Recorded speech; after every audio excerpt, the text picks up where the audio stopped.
in 1 Kings 18, Elijah is standing before the people of Israel. A nation torn before serving God and worshiping idols. Elijah boldly declares to King Ahab that a drought had been set upon the land as a consequence of their disobedience.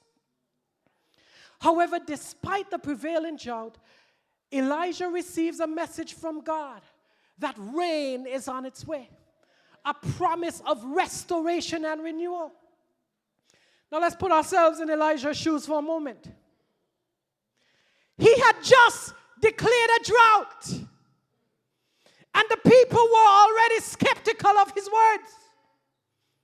Y'all know what that is. You know, sometimes you tell somebody something and they believe you the first time. But whatever you tell them, it was not the truth. So the next time you come with a story, what do you think they do? Man, they not believe you. They said, "Cha, go back where you're going with that story." So they were already skeptical of Elijah's words because he'd already told them that a drought is going to strike them. And now here he comes again to tell them that rain will come. What will you believe at that point? But look at how the setup is with God. I love you, Jesus. Look at this. As he climbed to the mountaintop, he looked out over the dry, barren land with no sign of rain in it. Yet Elijah did not lose heart. He knew that though he couldn't see it, God had spoken to him, and God's promises never fail. For 3.5 years, not a single drop of rain. 3.5 years.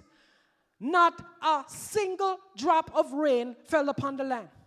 Yet in much of this season, Elijah is still hearing the promise. So, this is what I want you to understand. Your situation may seem so impossible. It may seem like there is no way it's going to happen for you. 3.5 years. There is no rain in sight. But Brother Clyde, Elijah's still holding on to the promises of God because what God says, he believed it. Now let's look what happened. So Elijah now, his faith was steadfast. He believed in the power and the faithfulness of God, even when the circumstances seemed dire.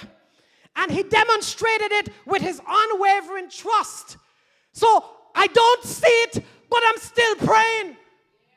I didn't give up on what God told me. I'm still believing. Despite the absence of any visible sign. You know how hard that is? That you're praying for rain for 3.5 years and all you're seeing is this drought and barrenness around you. But it's a lesson of persistence and obedience. As Elijah prayed, he sent his servant to look towards the sea, searching for any indication of rain. Because he knew what God had promised him. So he's sending his servant now up on the mountaintop. Go see if there's any sign of rain. Servant went up one time, he comes back. There's no sign of rain. 2 times he come back. No sign of rain. 3 times he come back. No sign of rain. Show of hands, who's going up a 4th time? Anybody going up a 4th time? The boss tells him, go up a 4th time. No signs of rain. Who's going up a 5th time? The 5th time he goes up. No sign of rain. I had an employee once, and if I told them to do that a 6th time, they would have pretended that they went, and they would have come back, boss, no rain. So, the 6th time they go up, still no sign of rain. But Elijah knew what God had promised. And it didn't make much sense. But God is faithful to his word. He cannot lie.